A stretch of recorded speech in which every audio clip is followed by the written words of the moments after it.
तो आज हम स्टार्ट करने लगे हैं surgical diathermy and other possible hazard in hospital. तो सबसे पहले आज हम स्टार्ट करेंगे सबसे पहला टॉपिक सर्जिकल डायथर्मी, या इसका दूसरा नाम होता है इलेक्ट्रोकॉटरी या फिर इलेक्ट्रोसर्जिकल यूनिट।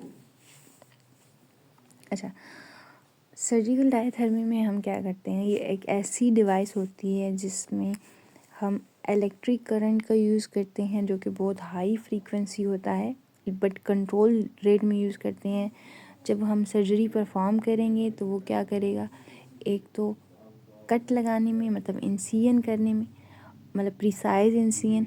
दूसरा, जिस जगह पे हम ऑपरेशन परफॉर्म कर रहे हैं वहाँ पर क्या हो, जो भी वो ब्लड आ रहा है, जो इरिगेशन वहाँ पर जितना भी फ्लूइड जमा हो गया है उसको क्या करता जाएगा, वो बर्न करता जाएगा ताकि क्या हो, वो जगह क्लियर होती जाए।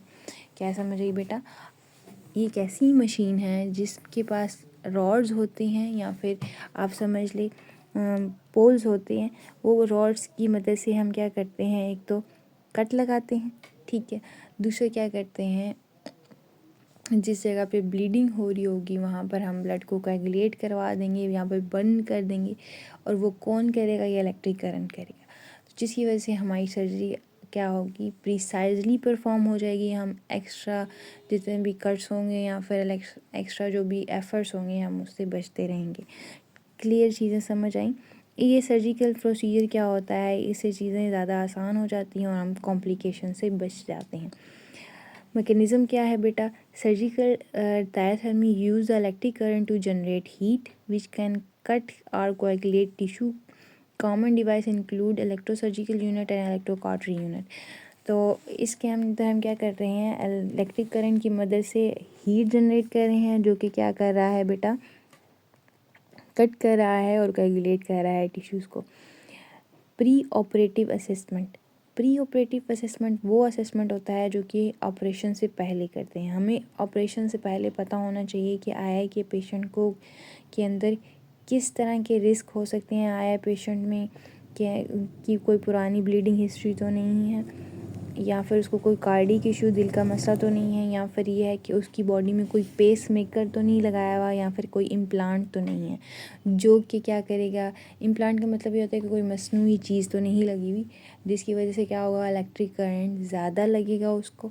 तो हमें अगर ऐसा कोई बंदा आ जाए जो कि आपकी इलेक्ट्रिक करंट में इंटरफेयर कर रहा है या इलेक्ट्रोमैग्नेटिक जो भी आप परफॉर्म करेंगे इलेक्ट्रोकॉटरी यूज़ करते हुए इंटरफेयर करेगा, तो उसके लिए क्या होना चाहिए, एक अलग से स्पेशलिस्ट आएगा जो कि सर्जरी को परफॉर्म करेगा। अच्छा जी, अगर कोई पेशेंट है जिसको इम्प्लांट हुआ हुआ है, जैसे कि पेस मेकर्स लगे हुए हैं, दिल के लिए होते हैं, दिल की धड़कन को बढ़ाने के लिए, और या फिर कोई और चीज़ की बॉडी में इम्प्लांट हुई है, तो उसके लिए क्या होगा, उसमें जाहिर सी बात है क्या होगा, आपकी वेव्स में इंटरफेयर आ जाएगा, आपका इलेक्ट्रिक करंट पास अच्छे तरीके से नहीं होगा, या फिर होगा तो ज़्यादा शॉक लगने के खदशात होंगे। तो उसको जो भी यूज़ करेगा इलेक्ट्रोकॉटरी को, तो वो स्पेशलिस्ट ही यूज़ करेगा। क्लियर? नेक्स्ट है पेशेंट पोजीशनिंग।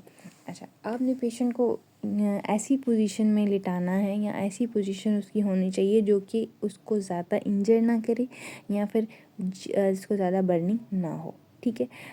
मतलब कि वो कंफर्टेबल हो और कोई एक्सीडेंटल बर्न ना हो। दूसरा है प्रॉपर इक्विपमेंट यूज़। अच्छा जी, आपने क्या करना है, क्योंकि आपने एक ही कट लगाना होता है, बार बार एक कट लग गया तो दूसरा हम सीधा नहीं करते पेशेंट में। हम क्या करेंगे, बहुत ही मैनर तरीके से इलेक्ट्रोकॉटरी इक्विपमेंट को यूज़ करेंगे ताकि हम क्या करें, वो चीज़ों को सेफली यूज़ कर सकें। नेक्स्ट है स्मोक एवैक्यूएशन। जाहिर सी बात है आपकी जो ये पोल बना हुआ है इलेक्ट्रोकॉटरी पोल, इसकी मदद से क्या होता है, जब भी आप किसी चीज़ को जलाएंगे तो बाद में क्या होगा, स्मोक बनेगी, तो प्रॉपर वेंटिलेशन होनी चाहिए। नेक्स्ट भी इलेक्ट्रोड सिलेक्शन।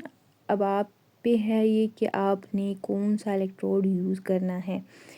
अच्छा जी, अगर आपको मोनोपोलर यूज़ करना आता है तो वो ज़्यादा अच्छे तरीके से यूज़ करें, अगर बाईपोलर यूज़ करना आता है तो वो यूज़ करें ताकि आप टिश्यू डैमेज से बच सकें। नेक्स्ट है ग्राउंडिंग पैड प्लेसमेंट। अच्छा, हमारी बॉडी क्या है, गुड कंडक्टर ऑफ हीट है या फिर इलेक्ट्रिसिटी, मतलब हमारी बॉडी इन सब चीज़ों को ऑब्जॉर्व करती है, एक जगह से दूसरी जगह ट्रांसफ़र करती है। तो अब एक करंट की मदद से हमारी बॉडी में इंसिजन हो रही है या कोगुलेशन हो रही है तो एक जगह से दूसरी जगह क्या होगा, करंट पास हो सकता है। तो हम क्या करेंगे, पैड्स का यूज़ करते हैं, ग्राउंडिंग पैड। या तो हम उसको अपने बाजू की मसल के नीचे रखते हैं या फिर टांग की मसल के नीचे रखते हैं, ताकि एक जगह से दूसरी करंट ना जाए और वो करंट क्या हो, अब्जॉर्ब होता रहे। नेक्स्ट है बेटा सर्जरी या इलेक्ट्रोकॉटरी के पोल्स कैसे होते हैं। एक होता है मोनोपोलर और एक होता है बाईपोलर। मोनोपोलर में एक ही ट्यूब होती है जिसके ऊपर 2 बटन लगे हुए होते हैं। एक बटन से आप कट लगा सकते हो और एक बटन से क्या होगा, आप कोगुलेट कर सकते हो। बाईपोलर में 2 अलग अलग इलेक्ट्रोड होते हैं जिनकी मदद से आपने जो कट लगाना है या फिर कोगुलेशन करनी है वो आप कंट्रोल रेट पे कर सकते हैं। ट्रेनिंग एंड सर्टिफिकेशन, जो भी बंदा इलेक्ट्रोकॉटरी की डिवाइस यूज़ करेगा उसके पास प्रॉपर सर्टिफिकेट होना चाहिए और उसके पास क्या होनी चाहिए, प्रॉपर इसकी ट्रेनिंग होनी चाहिए ताकि आप इंजरी से बच सकें।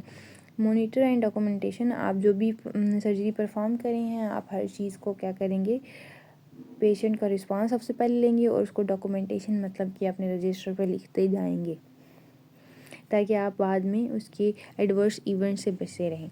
नेक्स्ट है post operative care. Post operative care का मतलब ये होता है कि आपने अब एक सर्जरी परफॉर्म करी है और उसके बाद आपने क्या केयर करनी है पेशेंट की।